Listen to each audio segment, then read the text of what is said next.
Fantastic story here at Glastonbury, which is steeped in history, of course. This part of Glastonbury was known as Little Island, I think, because in the 10th century or something had quite a lot of Irish from a monastery here. Anyway, it was home to a famous tannery with a background in being a mill, but then repurposed to being a tannery.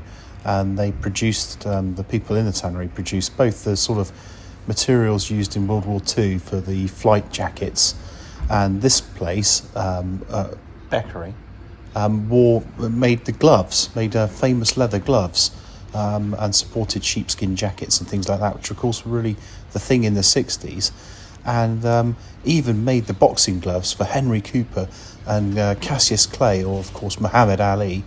They had 2 fights, I believe, in the end, but of course Muhammad Ali won both. Anyway, what a magnificent chimney, look at that.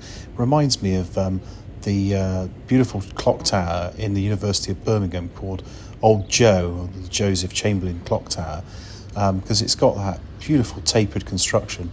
Look at that. Isn't it good that this building's been preserved now? It's listed and there is plans to have it redeveloped, because wouldn't that make an exciting building all done up?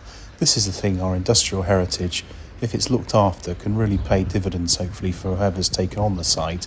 I can't imagine how many bricks must have gone into making one of these things. Incredible.